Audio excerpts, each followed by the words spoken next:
Gurur Brahma,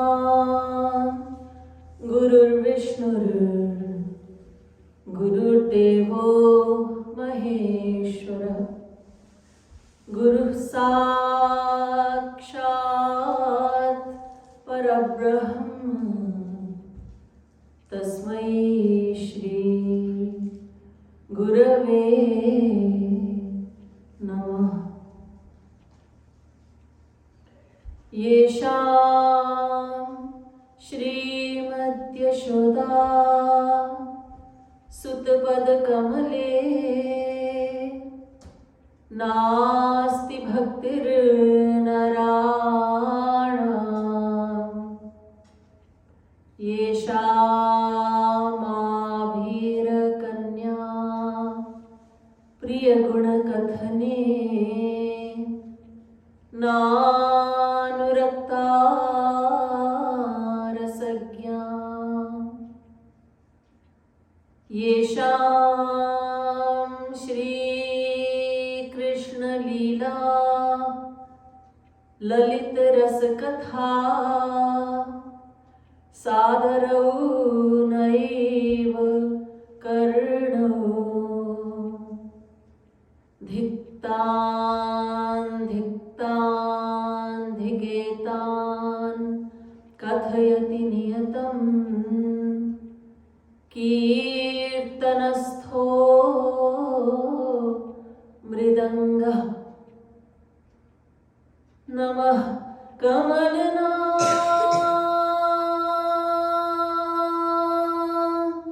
Bhaya Namah Kamalama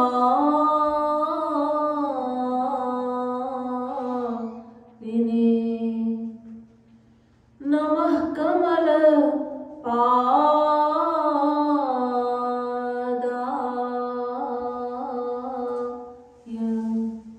Namaste Kamalekshana Yo Brahmanam Vidadhati Purvam Yo Vai Vedanscha Prahinoti Tasmai Tatvam Ha Devamatma Buddhi Prakasham Mukshirvai Sharanamaham Prapadye.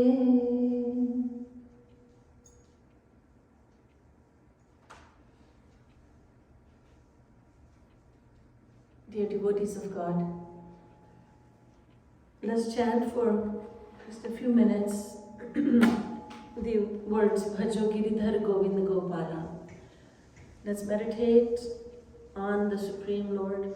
Let's meditate on Shri Krishna as we glorify Him with this Kirtan.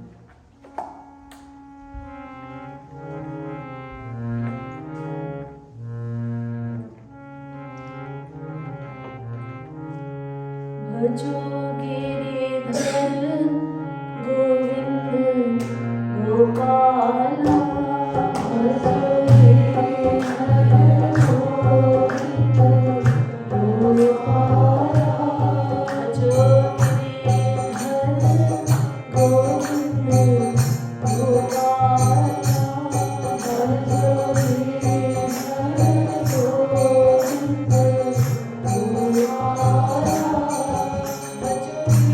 Gopala.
की जय।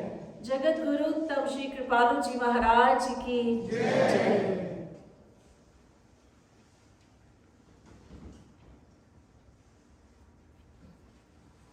Devotional listeners, now I humbly request your full attention as I share with you some divine words directly from Jagadguruttam Shri Kripalu Ji Maharaj, our Gurudev. The words of a worldly person are sometimes important, oftentimes not so important. We know what we all talk about. A lot of times the words we speak are just frivolous, they are useless. Then we think, oh, I shouldn't have said that. But each and every word coming from the divine mouth of a divine representative of God, Guru, one who is divine through and through, each and every word of his becomes very important for us. The difference between the words of a worldly person and the words of a saint is a difference. It's the same difference as the one between a rubber balloon and an atom bomb. The power is incredible. There's such power, and every word carries a lot of weight. To miss even one word in a lecture of Sri Maharaji, we miss out on a lot. So let me share with you some things that you already know. Perhaps many of you are already familiar with these words, and if that is the case, then this is a very important reminder for you. And if you've never heard them before, then these words are a treat for the mind and for the soul. And I will explain 6 points that Sri Maharaji shared with us for aspiring devotees, sadhaks. Sri Maharaji called it Sacha Sadhak, a true aspirant, a true aspiring devotee, one who is really following on the path, should do this, or he or she should be like this. Point number 1 is द्वेष करने वाले व्यक्ति के प्रति भी द्वेष न करे, उदासीन रहे.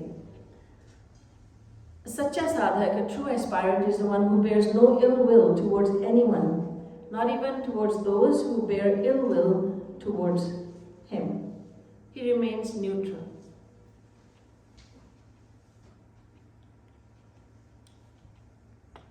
If people are praising us or they're speaking normally to us and we are good with them, that's normal. This doesn't prove our inner strength. We are nice with the ones who are nice to us. So that's normal. But how do we treat those, what do we think about those who bear ill will towards us and the ones who speak harshly to us? A Sacha Sadhak, a true aspirant, is the one who does not mind what anyone says to him,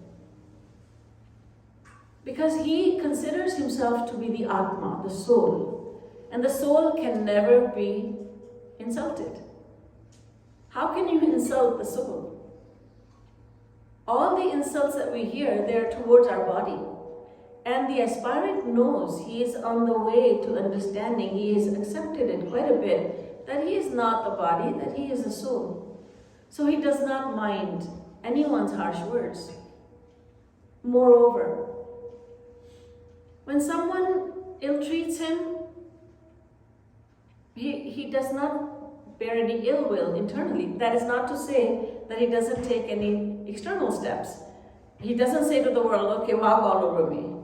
No, he takes external steps, but internally, how does he feel? How should he feel? He should feel, God is testing me through this person. I'm being tested, and I want to pass this test.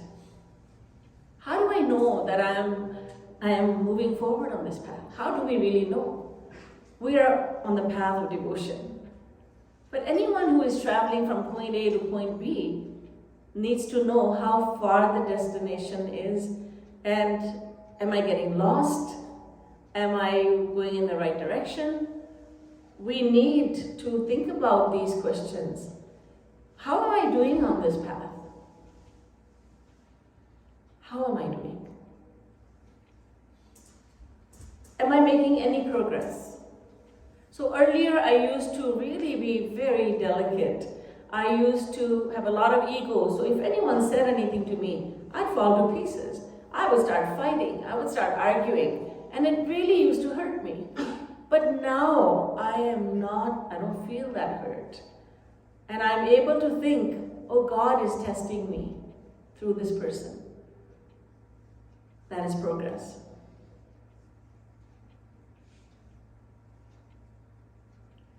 A lot of times,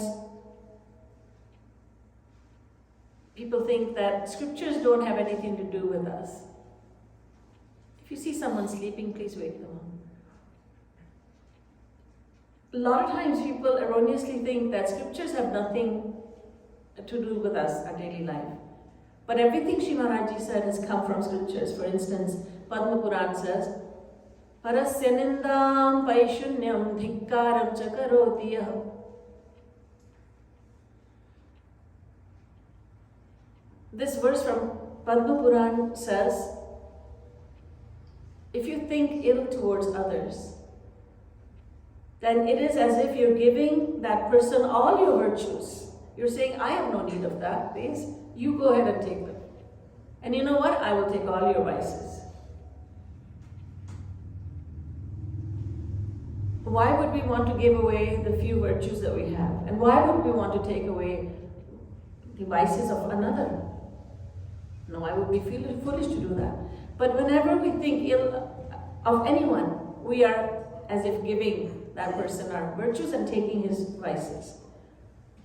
So if someone bears ill will and speaks harshly to us, misbehaves, then internally, how should we feel? I'm being tested. There is God in this person. That God who is in me, within me, is the same God is sitting within him. And that mischievous Krishna, the all-attractive Lord, he is testing me because he is very tricky.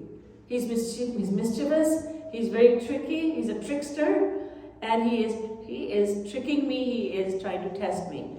And then we should think, oh trickster Shamsundar, you cannot fool me. I know that you are making this person say this to me, so I'm wise to your ways. This is how a Sacha Sadhak, an aspiring, true aspirant, should feel. If we say, I am walking on this path, it's been 5 years, 10 years, 15, 20, 25, 30, 35 years, and then we have nothing to show for it, then are we really walking on the path? So it all comes down to the practical application. How are we really as individuals? How am I as an individual? We have to think about this. Point number 2. आज कोई नास्तिक भी है तो कल उच्च साधक बन सकता है। अतः साधक यह न सोचे कि इसका पतन तो सदा को हो चुका।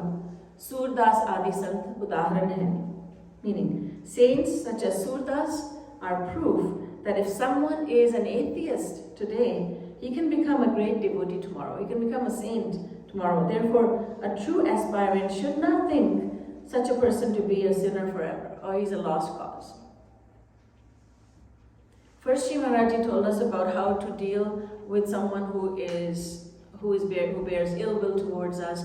Now, Maharaj is saying, our Gurudev is saying, do not bear ill will towards anyone. Don't judge a book by its cover. You think that this person is just a lost cause, that's hopeless. This person is really bad. Don't just denounce him as a nobody. By the way he looks, sometimes we often do that. We look at a person and we cast our judgment. This person looks like a nice person. He may be a serial killer. He's a nice person. Very handsome, good looking, well dressed. And this one, he's a nobody, wearing rags. But in our Hindu history, we see that most of the saints, most of those great divine personalities who have attained God realization by surrendering fully to God, they were very poor. They were rich in spirituality, but they were, in a worldly sense, they were very poor. So if we had seen these saints in our lifetime, and I'm sure we have, we've lived countless times, then we would have just denounced them as nobodies. And there is an example that we hear about from the age of Treta. In King Janak's court, there came once a very elevated soul by the name Ashtavakra. Now he was very unique because his body was twisted in 8 different places. The story goes like this, that he was still in his mother's womb, and his father was a great scholar. His father would be reciting verses from the Vedas, and the unborn child from within the womb of the mother would say, "Father, you made a mistake in this." And the father said, "You're not even born yet, and you have the audacity to correct me? I'm your father." And he pronounced a curse on his own child. May your body be crooked in 8 places. So when the child was born, he was born crooked in 8 places. Now these are all divine souls who put curses and give blessings, and everything is a part of their divine plan, the divine plan of God. So anyway, the child was born crooked in 8 different places physically. Ashtavakra, therefore, Asht meaning 8. Vakra means crooked. Crooked in 8 places. King Janak knew Ashtavakra to be a saint. So he invited him to his court, and he wanted others to benefit from the knowledge, the divine knowledge of Ashtavakra. So the other kings, and there were scholars of scriptures there, gathered in the court, and they were really looking forward to having darshan of Ashtavakra. They all had flower gardens, so they all wanted to garland him to show proper respect. When he came into the room, the court, Darbar, everyone looked at him, and King Janak bowed to the saint, and so everybody knew that this was Ashtavakra, and they said, "What? How hideous looking this creature is. Oh, this is why we came here, to see him." They just could not stop laughing. They mocked him openly, they just could not help it. They all started laughing. But to a saint, praise and criticism are 2 impostors. He does not become affected by either. If you praise him to high heavens, he will not take it to heart. He will not puff himself up with pride. And if you criticize him like no one has ever been criticized before, he will not fall to pieces. He is not affected by praise or criticism. So Ashtavakra was not at all affected. But he calmly said, when all the laughter had subsided, and the flower gardens, well, forget about those. The kings and the princes and the others who were present there, they were laughing so hard that the garlands in their hands, they fell down, and they were useless now. And they had no intention of garlanding him anyway. Ashtavakra, when the laughter had subsided, he turned quietly to Janak, and King Janak, he said, "O king," first of all, he turned towards everybody, he said, "Yuyam charmakara, tum sab chamar ho." Then he said, "You're all chamar." And he said to King Janak, "Why have you put all these chamars in your court?" A chamar is a cobbler, one who works with leather. And he can recognize the quality of leather by looking at it. It's very easy for him. Vrindavan Bihari Lal ki Jai. Just for those of you feeling a little sleepy. I see the eyelids drooping. Don't sit too comfortably, please. Don't be a little uncomfortable. So, chamar is one who works with leather, and when he sees the hide, the animal skin, he can tell, oh, this is grade A quality, this is grade B, like that. So the Brahmins now, out of false ego, they think, well, how dare he call us chamar? There's a Brahmin, there's a chamar. And the Kshatriyas, the kings, they thought, we're not chamar, we're not from that caste, we're not cobblers. But so they protested. They said to King Janak, why is he calling us chamar? We are Brahmins, we are Kshatriyas. We belong to the priestly class, we belong to the warrior class. King Janak said, why don't you ask him yourselves? So they did. Why did you call us chamar? He said, what else should I call you? You're so good in recognizing skin. You looked at the skin of mine and you denounced me as a nobody.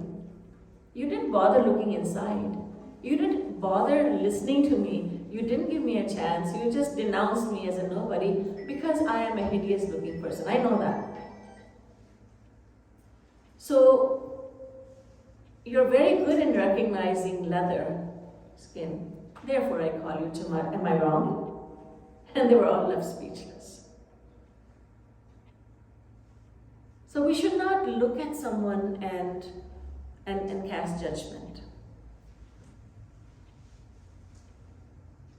And if we say, well, you know, he's definitely an atheist. Definitely he's an atheist.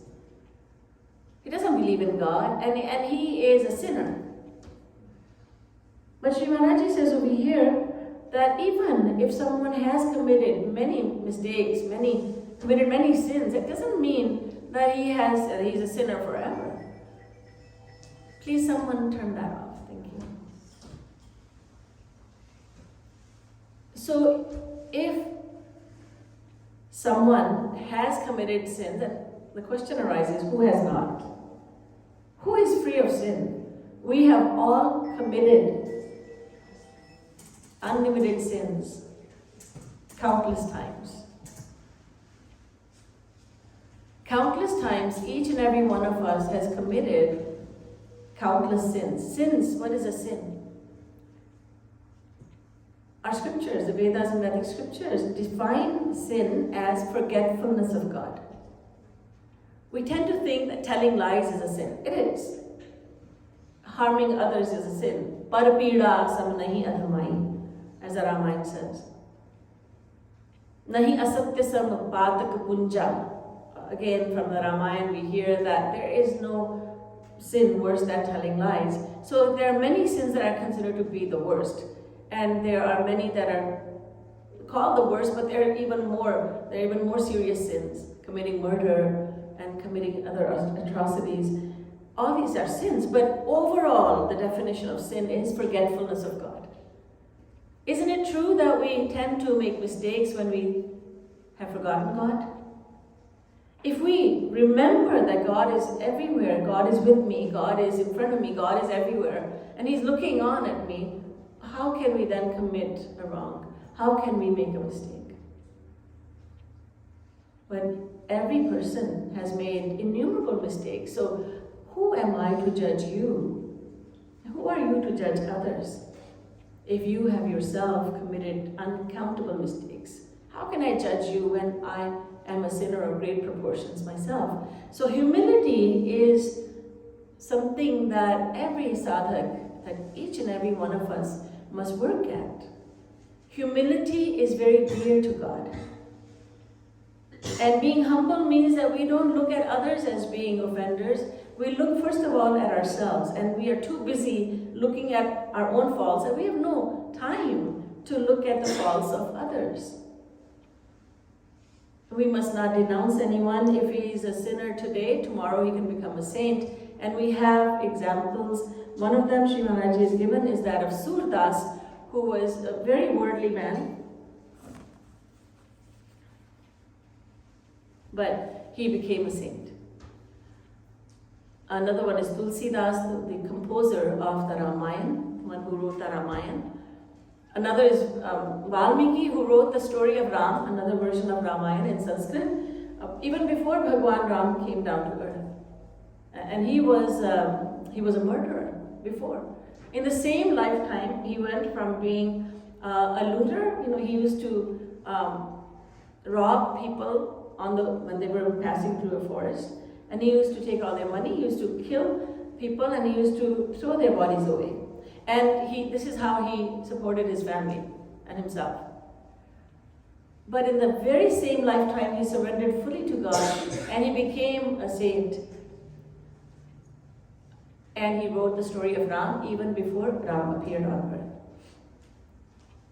So how do we know about anyone? And even if we see someone doing something else, we should not be judging. Yes, do not go near that person, because we are not so strong that we can be in the company of those who are making many mistakes, and we would be not affected. We would remain unaffected. Stay at a distance, but there's a wonderful saying in Hindi, and that is dur se namaskar karna.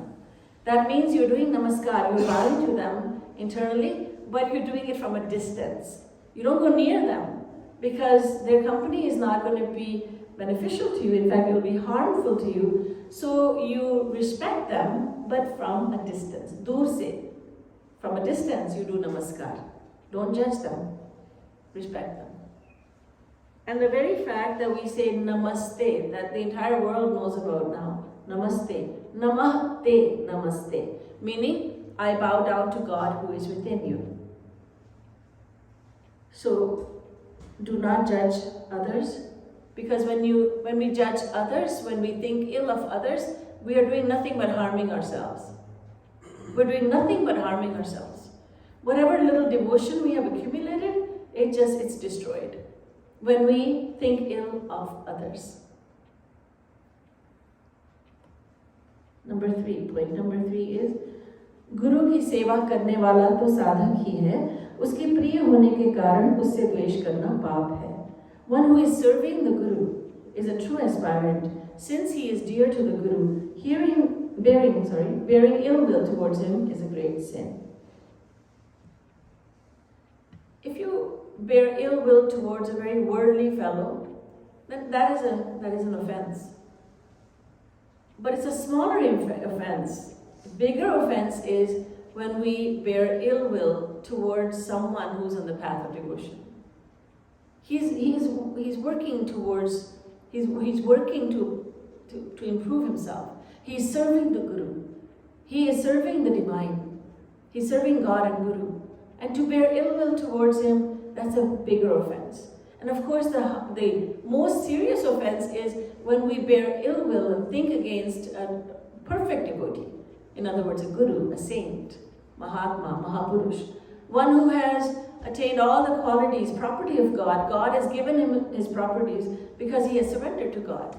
So just as a father gives his child his property, in the same way God gives to his surrendered child all his property. And to bear ill will towards him is the most serious offense. So there are levels of offense. So Sri Maharaj is saying, are you going to bear ill will towards someone who's on the path of devotion? He's trying his best to improve himself, and he is serving God and Guru.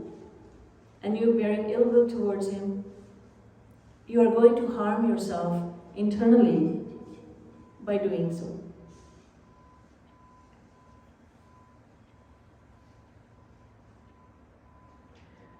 Point number 4 is, सचमुच भी कोई अपराधी हो तो भी मन से भी उसके भूतपूर्व अपराधों को न सोचे न बोले. Even if someone has committed sins, a true aspirant should not think or speak of them.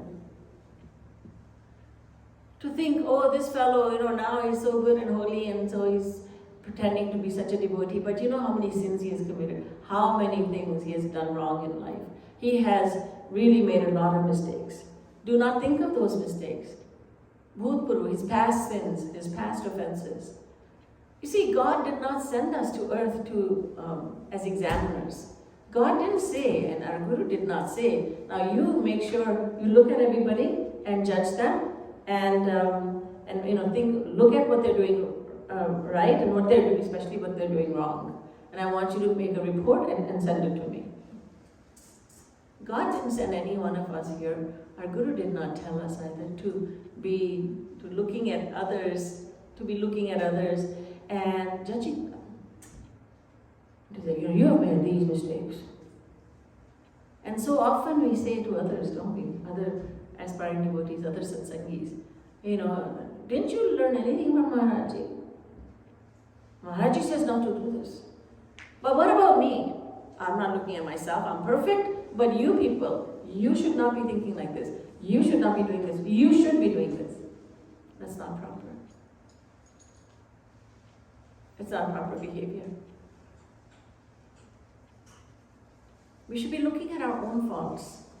How many offenses have I committed? How many sins I have committed? How many mistakes have I made and I continue to make them? That's what we should be looking at. Because again, we say, two people talking about a third person. We're talking about this person, we're talking about her, talking about him, how clever we are. And you know what? He doesn't know, she doesn't know. It doesn't matter, but God knows. God knows what we're up to. We need to remind ourselves that we are on a path. Being on a path of devotion is not a part-time activity. Like, I do my devotion once a day, like I wash dishes in the sink. I do that 3 times a day, but I do devotion once a day. That's a chore, like washing dishes, like doing laundry, like going shopping. So I'm done with that. I'm finished with that. My chore is done. I've done my devotion for an hour, and now I will backstab others. I'll find faults with them. I'll do everything wrong. Because I've done my devotion. That was my duty. Devotion is not a part-time activity. Loving God, becoming humble, becoming more tolerant. It's not something that we do only once a day for an hour or so. And then I'll be my judgmental self, I'll be my egotistic self, I'll be my arrogant self who doesn't know anything about humility. Because that humble person, that was just me for an hour. That's it. Devotion, practice of devotion is something that is to be done 24 hours a day, 7 days a week. Devotion doesn't take a break. It does not take a break. It's like you are either a sannyasi or you're not. There was once a sannyasi, he used to call himself a sannyasi, a renunciate. Sannyasi means one who doesn't get married.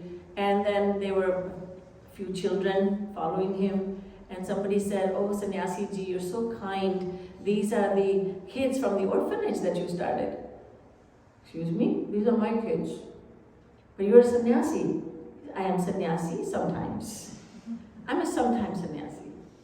So either you're a sannyasi or not. And I love this one. This you can relate to better. Are you a vegetarian? Mostly, yes, I am. A lot of Hindus feel very guilty about eating meat, so he has to. I'm almost, I eat fish once in a while, or I eat chicken once in a while.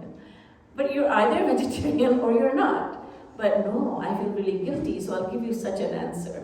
No, I'm almost. Mostly I don't. It's like, are you a liar? No, actually, in 24 hours, I'm truthful 23 hours a day. So either you are a totally honest person like Harish Chandra. There is an example of a king in Hindu history whose name was Harish Chandra, and he was extremely truthful. He never told lies. So, I'm Harish Chandra. "Oh, you always tell the truth?" Well, mostly.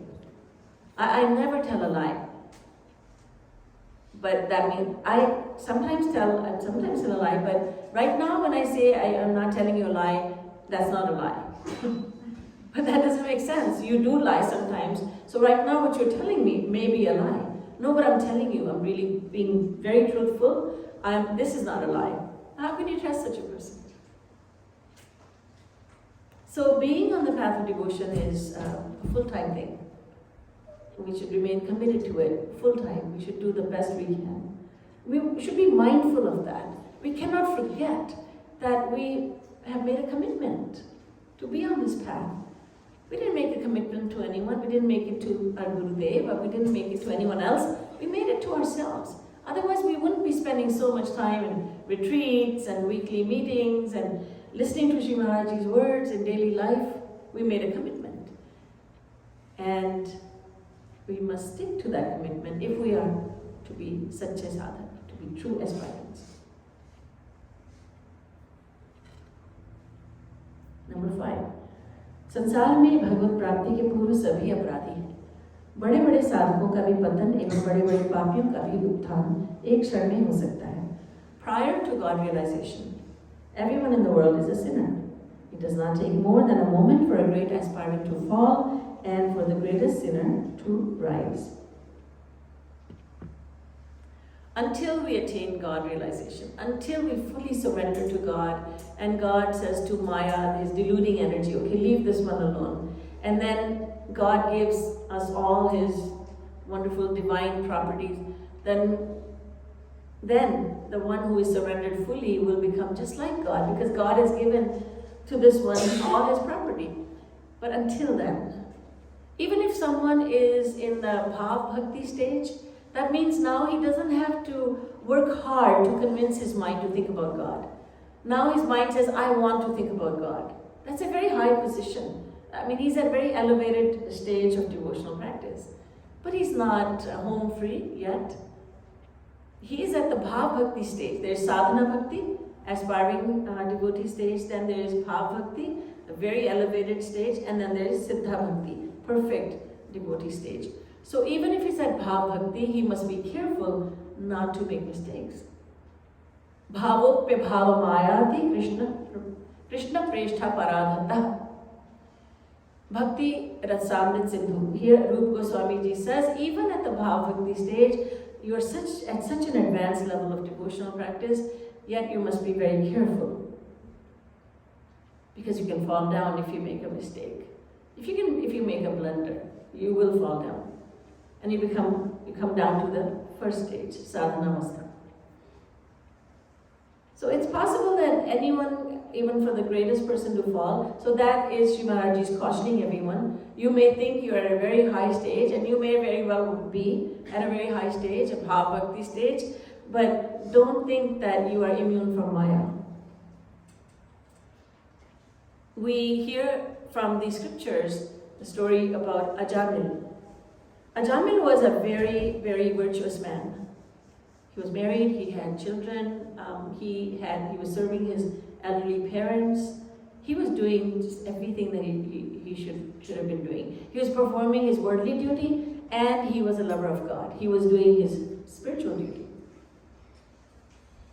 And one day he happened to come upon a scene that really corrupted his mind. It took just half a second for his mind to become corrupted. And his mind became so polluted, that he left his wife, he left his children, he left his elderly parents to fend for themselves, and he took up with a prostitute, one he had seen with another man, and he started living with her. He didn't give his family any money. He started to give all his money to this woman. He had children with her, forgot his family altogether. And then one day, years and years passed, when he became very old, he came to his senses. And he thought, what have I done? I was such a virtuous man. I was a devotee. I've left my family, my wife who was so good, my children, my parents. I stopped serving them. What have I done? And at a very old age, he went to Haridwar and he practiced devotion uninterruptedly for 1 year, and then he attained God realization. He became very repentant. There was Saubhari Muni as well. He was so advanced that he used to meditate underwater in the river Yamuna, in the holy river Yamuna. One day he saw 2 fish mating and he thought, why am I depriving myself of carnal pleasure? I should get married.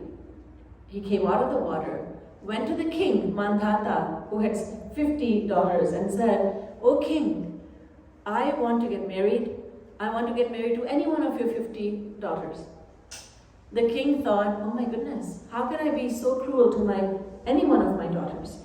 So very cleverly, the king said, Maharaj, tomorrow, please return tomorrow, and I shall prepare for a swayamvar, where all my daughters will be present with flower garlands, and whichever one of them places a garland around your neck will become your wife.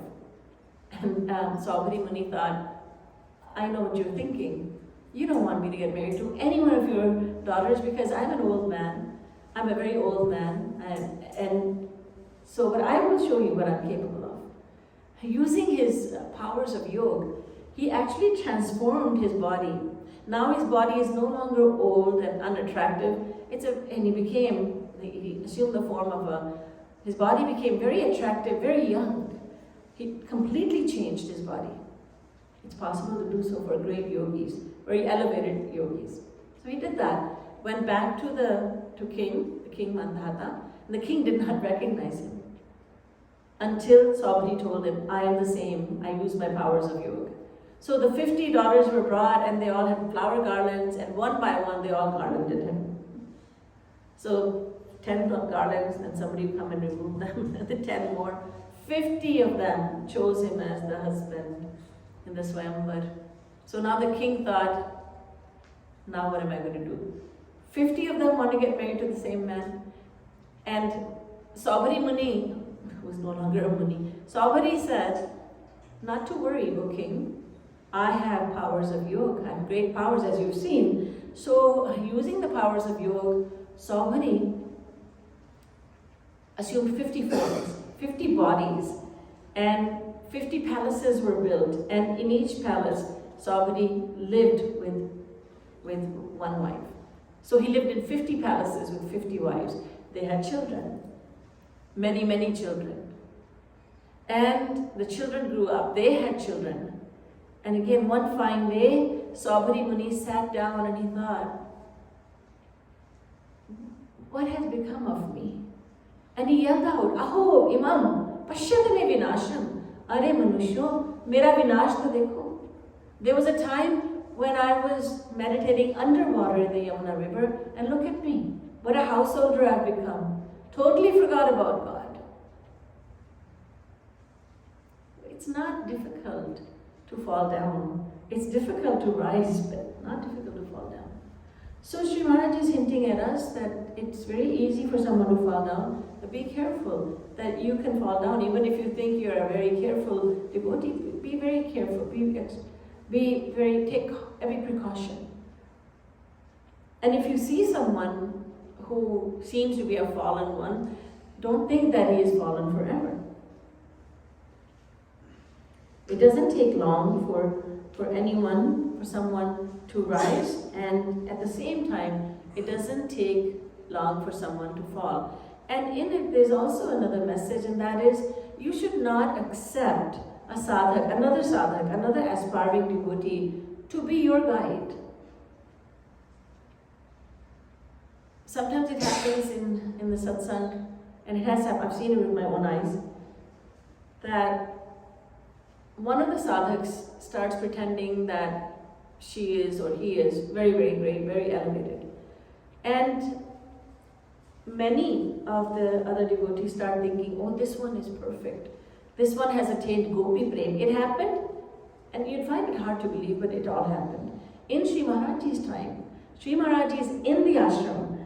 Maharajji was in Barsana, Rangili Mahal ashram. When Sri Maharajji had to talk about this on the mic, he said, there is a woman who's come over here, and people are flocking to her room because she is advertising herself as someone who has attained Gopi Prem. Maharajji said, and the fools are going over there to do pranam to her. It has happened before our own Gurudev, in his lifetime. So it's not, please don't think it's impossible. And to bow down internally to everyone, but to bow down externally and saying, oh, please grace me. This one's another sadhak. It's like someone who's trying to swim and you jump on his back. Both will drown, won't they? Sri Maharajji gives this example. He's learning how to swim, and you want him to support you too? Or there are two blind people. One of them is saying, I want to go to a certain place. I want to go to the retreat center where the retreat is happening during Thanksgiving, but I don't know how to get there. And there's another blind man who's hearing this. He thinks, this one is blind. He doesn't know I'm also blind. So very boldly he says, I can show you the way. I know where that is. And he takes the other one's hand. One blind man takes the other blind man's hand and says, let's go. And they both fall into a ditch. And that's what happens if you take the support of someone who is an aspiring devotee himself or herself. Oh, he sings so well. She sings so well. She sounds like a gopi. He sounds like Surdas. We don't know what Surdas sounded like. But he sounds like a saint. And I heard this recently.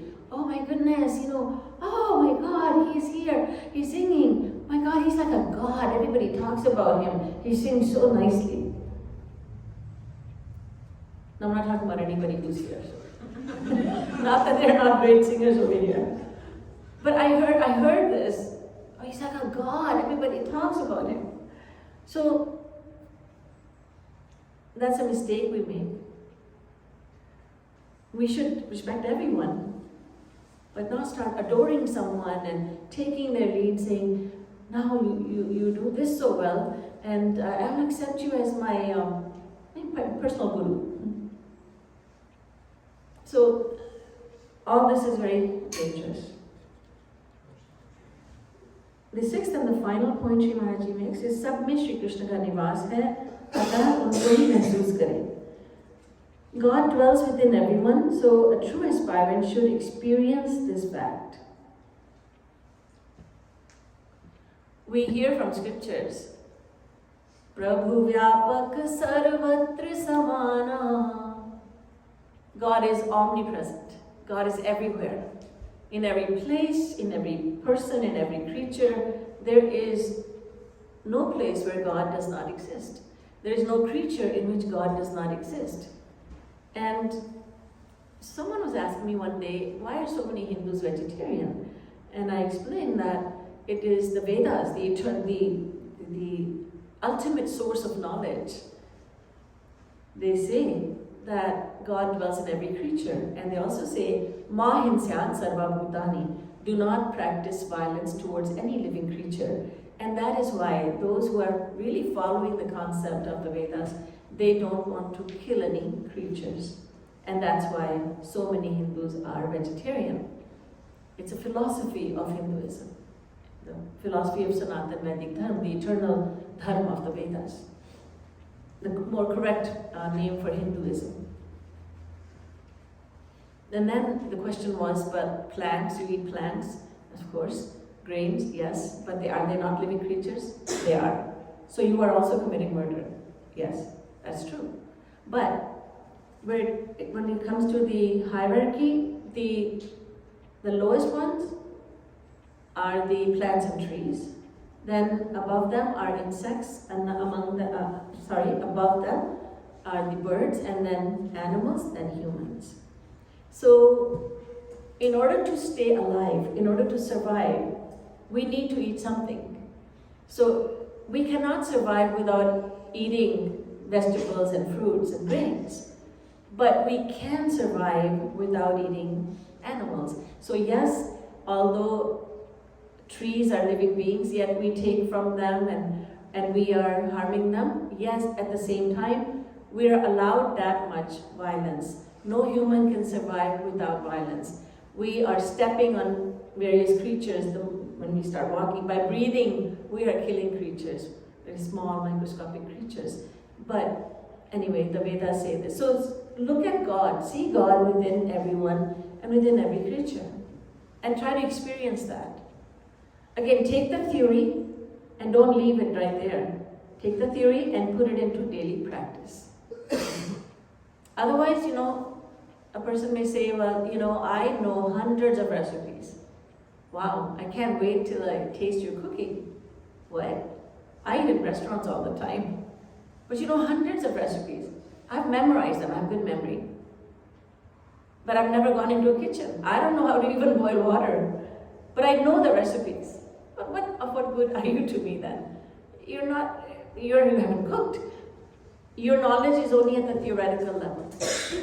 So in the same way, we learn so much theory.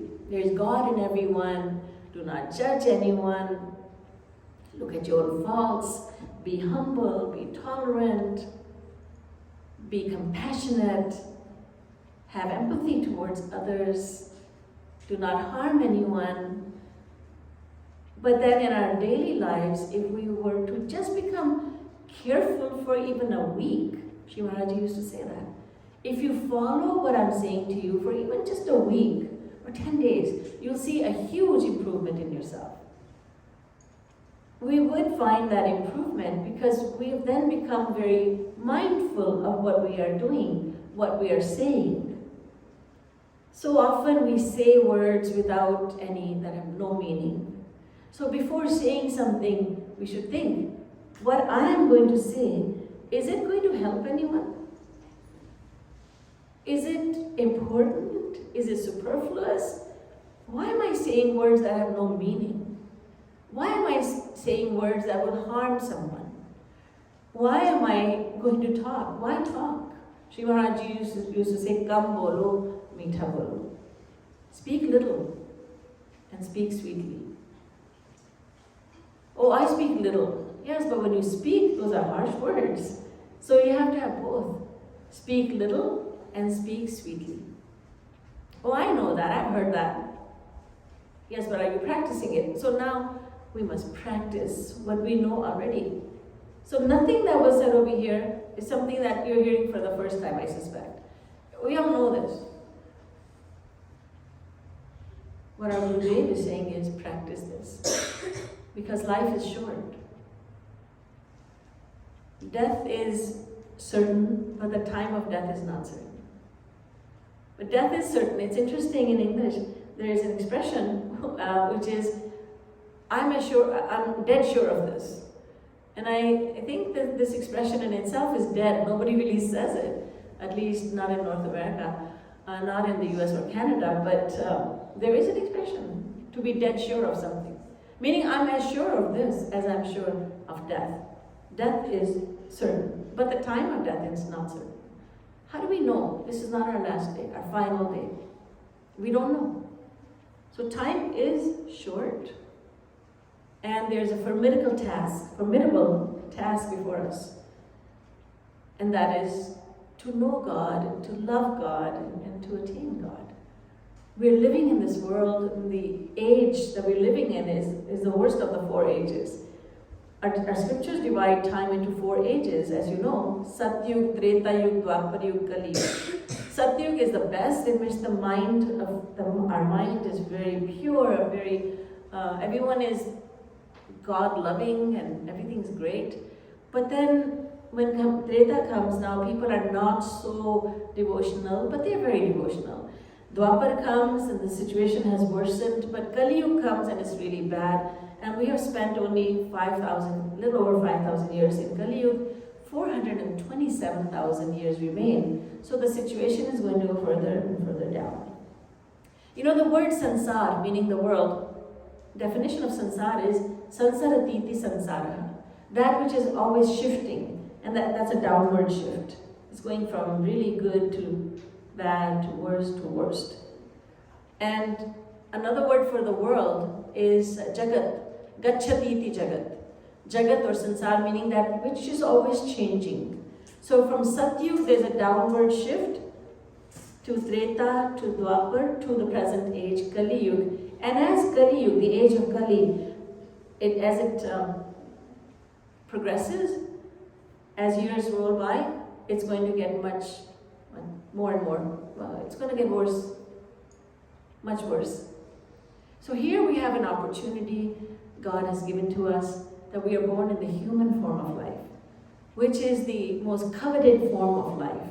All creatures want to be born human, and we have that gift that God has given to us. And we have the privilege of having not only a guru, but Jagadguru, and not just Jagadguru, but Jagadguruttam, a tremendous spiritual master who has left such a strong mark on everyone who has heard him and who has experienced his greatness. He has taught us so much. So now we have the theory, and we have the human form of life. We have a mind which can understand intangible concepts like the mind and how to control the mind and God and our relationships with God, and how to form better relationship with God. We know all that. So what is missing? What's missing is that we often leave theory to be just the theory. Now we must take that theory more and more, and we must live it. We must live by it. Otherwise, just knowing theoretical knowledge leads to a lot of pride. I know this. and you hear something else. I know this, I've heard about this. There was a sadhak, aspiring devotee, who wrote Maharaj a letter many, many years ago. And he said, Maharaj, I've been to so many different lectures and they're just, bakwas, like this. That's all useless. And Maharaj scolded him. Maharaj said, who are you to determine that all these other lectures from others are just nonsense? And how is it that you have enough time? That you have time to go and listen to this one and that one and that one, and then you are telling me that they're all useless. How dare you do that? How is it that it tells me that you're not doing any sadhana? You must be looking at your own faults. You must be doing your sadhana. You must practice devotion. You have too much time on your hands. So we should get really busy with the practice of devotion and the practice of the concepts that we know. And for this we must be very, very mindful. Before we say anything, before we do anything, we must think, is this going to please God and my Guru? And that's a very good way of deciding what to do, what not to do. What to say, what not to say. How to do what. That's a very good way of finding out, is this going to please my Lord and my Guru? Yes, I'll do it. No, I won't do it. Another thing that comes to my mind in conclusion is what Ravan said to Lakshman. As Ravan, the arch enemy of Bhagwan Ram, but who was really a God-realized soul, acting the part of a bad guy, when he was laying on his deathbed, his body pierced by arrows, Bhagwan Ram sent his younger brother. He said, Lakshman, go and learn something from Raman because he knows the 4 Vedas. And Lakshman went to Raman and stood by his head and said, Maharaj, please give me instruction. And Ravan scolded Lakshman by saying, you come to me in the capacity of a disciple, a student of mine, and yet you stand beside my head. Do you not know that you must go to the feet? A disciple always bows to the feet of his master. So Lakshmanji said, I'm so sorry. He stood at the feet of Ravan, and Ravan said, Lakshman, I'll share 2 things with you that I've learned in my life. One is that when a good thought enters the mind, go ahead and act on it immediately. But when a bad thought enters, second thing, when a bad thought enters your mind, wait. Wait for it to pass. Do not act in haste. Go ahead and just wait. Wait it out, and then there will come a time when you'll think, oh, that was a bad idea. It was a bad idea to get angry and speak such harsh words. It was a bad idea to say these words, to act in this way. When a good thought enters the mind, let me do devotion. Do it right away. Let me give charity. Do it right away. If a good thought enters the mind, go ahead and don't wait, because the mind doesn't take long to change. But when a bad thought enters the mind, wait for it to pass. So Sri Maharaj has given us his divine words, and now it is up to us to take those words and live by them.